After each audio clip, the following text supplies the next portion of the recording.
Oi, gente querida, gente amiga do canal Paz e Bem, da Pós TV 247. É com muita alegria que eu, Carla Pavão, estou junto aqui com vocês para mais um Paz e Bem. Então, primeiramente, eu vou começar agradecendo, deixa eu procurar aqui no meu computador, os comentários da semana passada. Na semana passada, nós falamos sobre o poder da prece segundo o monge Anselmo Green. E a Maria do Carmo disse, obrigada, Carla, por suas reflexões. Jair Soares, sempre acesso a essa live, passo para os espíritas da minha cidade, muito obrigada. A Maria de Sá Xavier, boa tarde. Bom dia, Carla, adorei o cabelo. Bom, eu cortei o cabelo sozinha ontem, espero que não tenha ficado muito ruim. O assunto é maravilhoso e depois de um dia difícil tive um sonho significativo. Perdi o sono de madrugada, li Mateus e me abençoei e voltei a dormir. Isso tem acontecido muito durante a pandemia, eu acho que comigo também, com várias pessoas, de nós perdermos o sono. Um beijo grande. Maria de Fátima Machado diz que a criança está em nós, acolhe outras crianças. André Piraju, de São Paulo. Marisa P. de Andrade, amei a reflexão, acabei de ouvir, costuma agir assim, ficar em silêncio.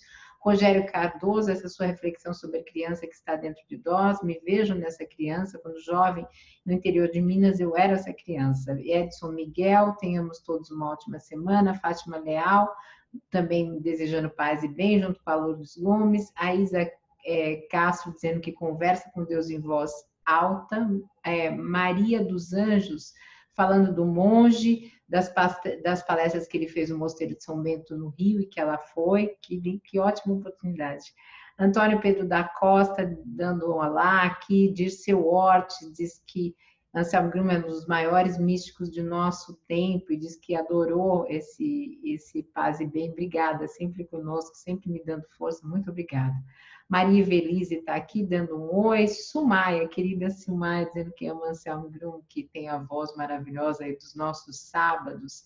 Ana Maria diz que quando perde as forças, você vê o paz e bem. Estamos juntos nessa. Maria de Sá Xavier, novamente, Heloísa Bortoli, Cláudia Caetano, Lúcia Martins, Márcia Por Deus diz que grata pelo belo programa, e Eni, que também eu tenho conversado com ela e que gostou da palestra dirigida a todas as religiões. Então, gente, muito legal tudo isso. Hoje eu vou falar sobre um outro teólogo, eu tenho feito esse diálogo entre o espiritismo e as outras religiões, porque me parece bastante importante nós procurarmos essa comunhão nesse momento em que nós vivemos. Mas antes de eu entrar no livro que nós vamos falar hoje, eu queria mandar um abraço para a família e para todo mundo, por conta do Aristides, da nossa comunidade, que faleceu, né, na linguagem espírita a gente diz desencarnou. Ontem nós fizemos uma singela homenagem e continuamos aqui em pensamento e preces. Eu gostaria também de pedir licença à comunidade para, no final desse programa, fazer uma prece pelo Faustino Teixeira, que está passando por um procedimento de saúde, ele mesmo disse isso, mas eu gostaria de fazer uma prece e eu vou revelar no final a prece que eu trouxe. Acho que vocês vão gostar desse momento de nos unirmos. Então, no dia de hoje, eu resolvi falar, a minha digitalização não deu certo aqui no material, então eu vou ter que fazer uma parte olhando para baixo do livro, peço que me desculpem, inclusive. Eu trouxe esse livro do teólogo Tomás Halik, Não Sem Esperança. Acho que nós já falamos uma vez dele aqui. Em todo caso, deixa eu só pegar aqui o histórico dele para eu não falar nada errado para vocês em um minuto, que eu esqueci de... Ele é um padre católico, né? Filósofo e teólogo tcheco. E eu gosto muito dessas questões tchecas e ele recebeu um prêmio, inclusive, que acho que chama Templeton, em 2014, mas eu gosto muito de descobrir essas novas dinâmicas de pensamentos que não são pensamentos tipicamente ocidentais. Inclusive, lá lá na Pampédia, nós estudamos muito também isso, lá com a Dora Encontro, na Universidade Livre Pampédia, sobre outras questões. Eu tenho trazido também algumas falas de comênios, enfim, ela também. Então, eu gosto de estudar isso. Mas, Tomás Halick, durante um período da vida dele, ele foi proibido de ensinar. Então, ele se ocupou também, e ele se ocupou depois, quando pôde ensinar também, de psicoterapia para tóxico-dependentes e alcoólicos. E estudou teologia em Praga. Então, ele tem uma vasta obra, eu não tenho alguns livros dele, esse é um deles. Então, eu queria trazer para vocês a reflexão sobre este texto aqui, que me parece que nessas épocas de pandemia é muito importante. A crise como berço da esperança. Qual é a crise que nós estamos falando? Não é só a crise humanitária, a crise sanitária, a crise política, a crise que, que nós estamos passando nestes sentidos materiais, mas nessa época vem muito também, às vezes, uma crise de fé. E é sobre essa crise que eu queria conversar com vocês, porque as pessoas às vezes veem tantas mortes, tanta gente isolada, tantas questões, no caso do Brasil, tanta desigualdade, tanta miséria, tanta fome, perguntam onde está Deus? Então eu vou usar essa reflexão dele e em alguns momentos vou falar também sobre a questão espírita, para nós fazermos essa reflexão. E ele vai dizer assim, que o Santo Antônio é um padroeiro das causas perdidas, e nós comemoramos, né, Santo Antônio na semana passada, então por isso também que eu trouxe esse texto. Então, ele diz assim que ele importuna frequentemente o Santo Antônio com pedidos de intervenção, principalmente quando ele procura algum volume nas pilhas de livro dele que não cabem mais e se espalham pela casa inteira, mas que o Santo Antônio, ele teve uma lição teológica, né? O Tomás teve uma lição teológica de uma mulher que disse o seguinte, que o Santo Antônio não vale só para causas perdidas. Ele não é só para o guarda-chuva dos professores distraídos ou para os livros no meio de um caos, mas ele possui competências em casos de batalhas perdidas. E que, por conta disso, o retorno da fé pode ser uma dessas batalhas. Então, como que é possível, né, a gente perder a fé e outras virtudes divinas, como o amor e a esperança? Que é desse livro aqui, né? Não sem esperança. Então, nós não perdemos a fé da mesma forma que nós perdemos uma carteira, por exemplo. Nós não acordamos um dia e dizemos, olha, minha fé foi embora. Então, tem muito disso que vai murchando lenta e sorrateiramente, como uma planta num vaso.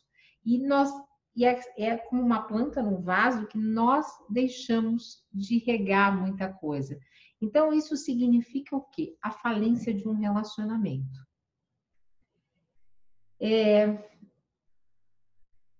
E quando tem esse fracasso de uma relação, ou seja, da nossa relação fundamental com o mundo e com a vida, e com a nossa relação com essa fonte da vida, é que a esperança morre. E parece que nesses tempos que nós estamos vivendo bastante difíceis, existe um constante, isso sou eu que estou pondo, existe uma constante necessidade de nós revisitarmos essa esperança, inclusive para não nos tornarmos amargos.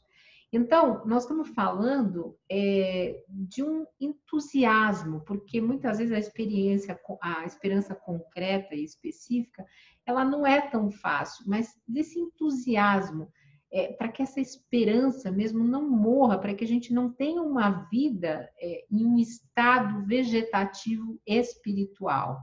Então, às vezes nós precisamos, e aí o teólogo que nos diz, o padre, que nós precisamos sofrer por um longo período, mas depois a gente ouve as palavras de Simone Weil, ele fala sobre isso, que as decepções da vida estavam muitas vezes ligadas a um trauma ou alguma coisa do nosso santuário íntimo que deixou uma ferida aberta cheia de pus.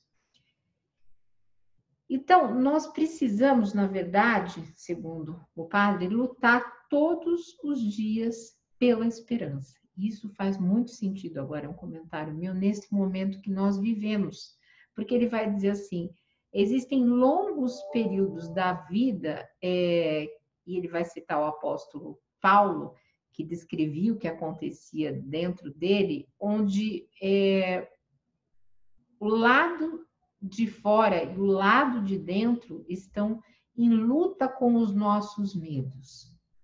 E existem trechos no caminho da história da sociedade e dúvidas e preocupações que nos envolvem como uma neblina densa, que não nos permite reconhecer nem mesmo o próximo passo do caminho. Agora, essa fala é minha.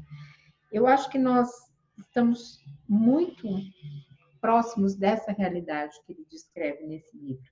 Quando a gente não consegue ver o próximo passo do caminho, nós não sabíamos. Tem muita gente falando o que vai acontecer no mundo pós-pandemia, na questão econômica, enfim, várias questões, mas a verdade é que nós não sabíamos.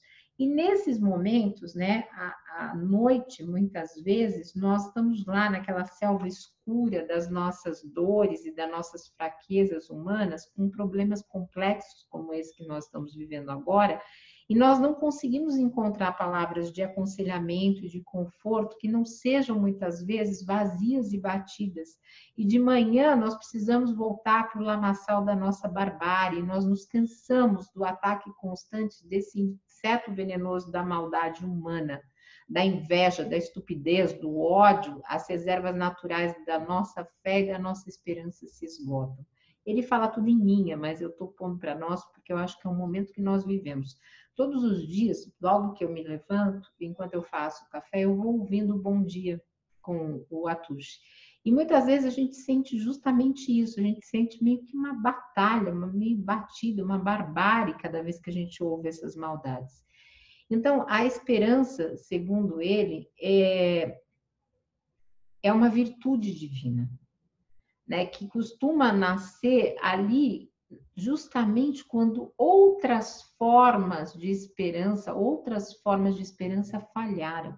Por isso, esse é um momento de oportunidade de nós trazermos de volta essa perda. E aí ele vai falar de João da Cruz, que afirma que as três virtudes divinas nascem ou se expressam plenamente quando as três qualidades naturais da alma, que ele diz serem memória, intelecto e vontade, alcançam seus limites ou se deparam com um beco sem saída.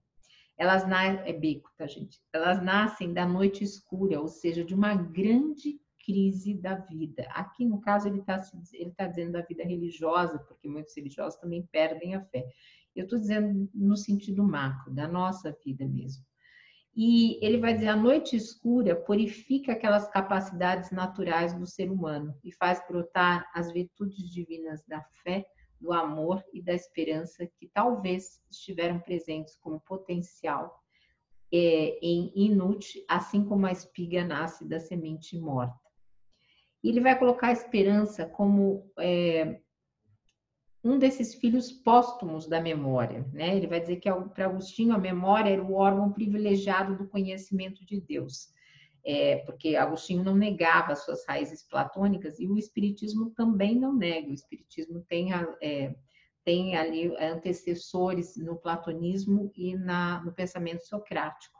Então, ele vai dizer o seguinte, que na teoria platônica existe a lembrança da alma e da sua origem divina, mas para o místico Barroso João da Cruz, já podemos reconhecer na esperança aquele caminho que procura a Deus não no passado primordial, mas no futuro escatológico absoluto. E aí ele vai nos sugerir que nós memorizemos o seguinte pensamento: a esperança nasce da crise. Olha que bonito isso. A esperança nasce da crise. A esperança, aquela irmã divina da fé, nasce da crise religiosa. Na vida de uma pessoa individual, de toda a cultura, a crise religiosa pode ser um berço de esperança, uma porta aberta para o Deus da esperança. E aí, para quem não é de Deus, para quem é de axé, para quem é agnóstico, ateus, para quem é budista, que nasça a esperança dessa dessa fé em si mesmo, desse acreditar que nos leva a acordar mais serenos, mais felizes.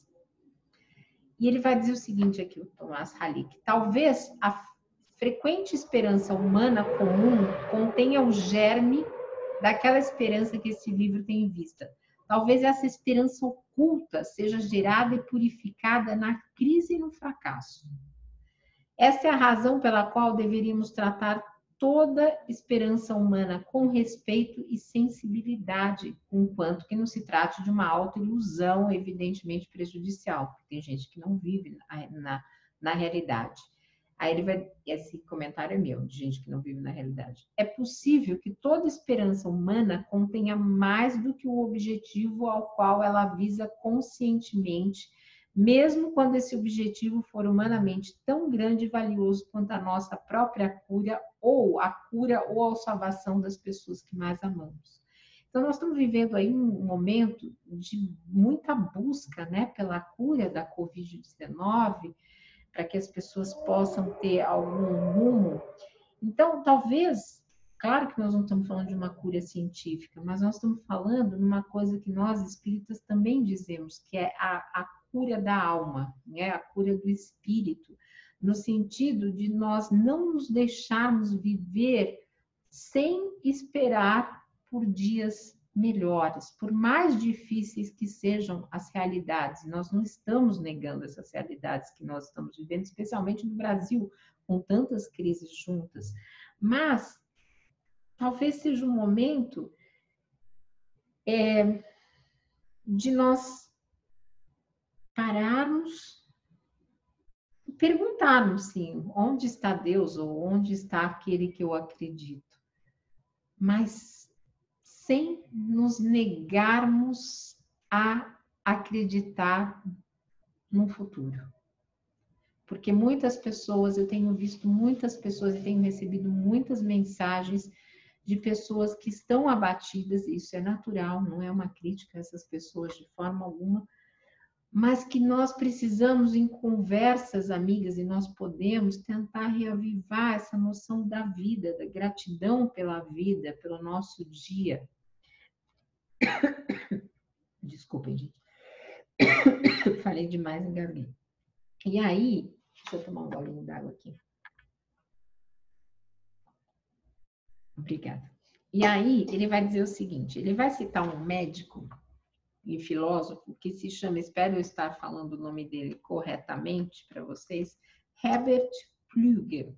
Deixa eu até fazer um Google aqui para ver se tem alguma menção a como se fala o nome dele, para ver se eu estou falando. Bom, não tem. Mas, segundo esse Herbert Pflüger, ele vai dizer o seguinte, que quando ele escreve sobre experiências clínicas com moribundos, ele vai dizer que a experiência se torna concreta onde ela é evidente, né? Onde ele vai dizer assim, onde ela é evidente, onde ela desdobra todo o seu poder, é uma pergunta. Então, onde a esperança se torna concreta? E a resposta vai ser o seguinte, na necessidade, no desespero. Então, é um momento que nós vivemos, as pessoas estão com Covid, estão indo para o hospital, estão morrendo sozinhas, os enterros são de 2 minutos, mas, ainda assim, a gente precisa, nessa necessidade, nesse desespero que nós estamos vivendo, demonstrar que mesmo a esperança dessas pessoas sem cura, né? Porque quando você tem o diagnóstico de Covid, você não sabe se você vai se curar. Ela surge justamente na esperança do dia a dia comum. Quando a gente perde uma esperança ordinária, é o que ele traz aqui no texto, do dia a dia, é que nasce uma esperança verdadeira. E nós devemos reconhecer que a esperança do nosso dia a dia, dos nossos falatórios, deseja normalmente que isso ou aquilo aconteça, mas que ocorra sempre de modo favorável a nós, inclusive. Que o mundo nos dê isso ou aquilo, mas é uma esperança que é voltada para as coisas do mundo, para eventos que acontecem vindo de fora, e que nós podemos substituir esse objetivo por um outro objetivo, que é uma esperança que é ligada ao objeto. É uma esperança que possui essa esperança ligada ao nosso dia a dia, ele diz que é uma esperança muito ilusória, pois é duvidoso se vai acontecer ou não. Nós não sabemos da cura, nós não sabemos se nós vamos ter a cura, se vamos ter a vacina. Mas ele vai dizer o seguinte, que a ilusão, essa esperança ilusória, é que nos leva muitas vezes à decepção, pois ela sempre visa ao mundo, muitas vezes apenas um mundo dos nossos desejos, da essência, do acaso e da contingência. Claro que nós precisamos da cura dessa pandemia, nós precisamos da vacina, mas talvez essa decepção traga, né, essa decepção diária que a gente vive, traga a possibilidade da libertação das ilusões e gere uma esperança diferente. Então, em vez de nós ficarmos muitas vezes abatidos, né? Ah, saiu a vacina, saiu a cura, ou saiu alguma coisa, ou tal remédio está dando certo. E no dia seguinte, não dá certo, não é isso. A OMS deu um outro aviso, mudou a orientação inicial. E aí parece que nós vamos murchando, como uma flor sem água. Então, aqui o que ele está dizendo é o seguinte, que essas ilusões, elas permitem que nós passemos a um novo tipo de esperança, que sai do objeto mundano e que que o objetivo não é mais a doença, a dor, os sintomas, mas a cura da pessoa. E o objetivo dessa cura, que muitas vezes não pode ser física, é, na verdade, uma ilusão também, porque o paciente vai ter que suportar muitas vezes o sofrimento e a morte. Mas ele pode suportar isso com uma independência espiritual da doença. E isso nós espíritas também dizemos. Quando nós propomos a cura do espírito, nós estamos falando, ou quando muitas vezes a pessoa vai buscar na casa espírita uma cura, nós falamos isso sobre a cura da alma, ou seja, uma cura que é muito mais longa, né? Que tem uma visão de futuro muito maior do que aquela cura pontual do corpo, justamente porque nós temos essa visão da eternidade. Então, é um ponto que nós aqui estamos muito próximos. E ele vai dizer assim, cada esperança é uma expectativa, mas nem toda expectativa é uma esperança. Uma esperança é sempre a expectativa da existência de algo que salva, mas a concepção dessa salvação permanece em certa medida indeterminada, se adapta ao caráter da ameaça original. Exatamente o que nós estamos vivendo nesse momento. Então ele vai dizer assim, em sua profunda análise fenomenológica da esperança, que parte de uma rica experiência como médico com pessoas que sofriam e estavam morrendo, Plug, não sei como fala, nunca recorre levianamente para uma terminologia religiosa. Pelo contrário, ele ressalta que a esperança da qual ele fala é o destino essencial de cada pessoa, que não se trata de uma esperança especificamente cristã, mas de sua pré-forma natural, da matéria-prima, por assim dizer. Apenas no fim de suas reflexões, ele se ocupa com a relação entre esse tipo de esperança humana e a virtude cristã da esperança, que sempre é também uma esperança de ressurreição. No caso dos espíritas, nós falamos de reencarnação e não de ressurreição, mas essa esperança que é muito mais do que o mundo, do que a cura, ela existe no nosso diálogo também. Então, ele fala assim, por trás de cada dependência, no caso dele que trabalhou com os dependentes, se esconde um anseio, se afirma o título de um estudo logoterápico sobre a terapia de dependências. No entanto, também os muitos anseios humanos cotidianos podem conter pelo menos o germe daquilo que neste livro chamamos de esperança verdadeira. E aqui eu tenho um lugar de fala, já contei para vocês quando eu fiz o Paz e Bem, quem não viu, sobre a Judy Garland e o filme que esteve lá no Oscar, eu já contei para vocês sobre a questão de eu ser uma dependente química sob controle. Então, realmente não existe cura, né, para dependência química, viver um dia de cada vez.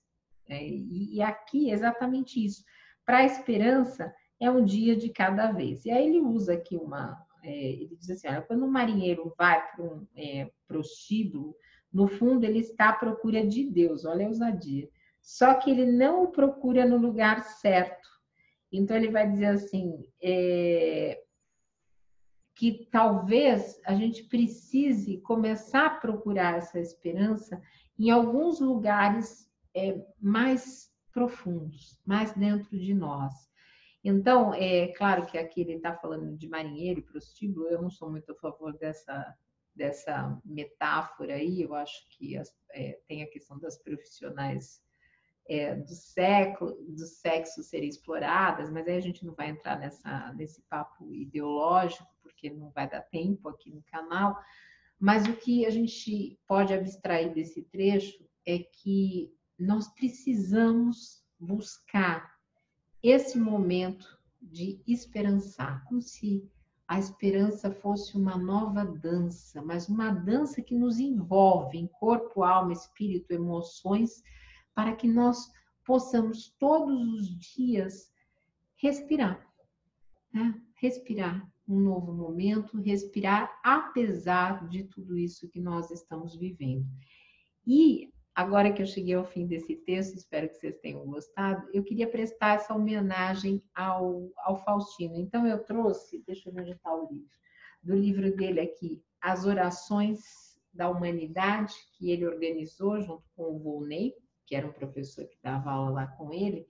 Eu trouxe uma oração que se chama, do João da Cruz, né? Então é cristã, tive a caça ao alcance. E ele vai dizer assim, após amoroso lance e não de esperança falto, voei tão alto, que tive a caça ao alcance.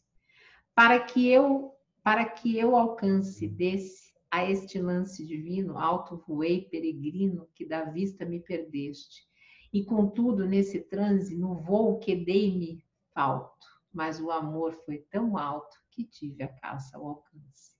Quanto mais alto subia, deslumbrava-se-me a vista, e esta mais forte conquista na escuridão se fazia, mas por ser de amor o lance, dei um cego e escuro salto, e fui tão alto, que tive a caça ao alcance.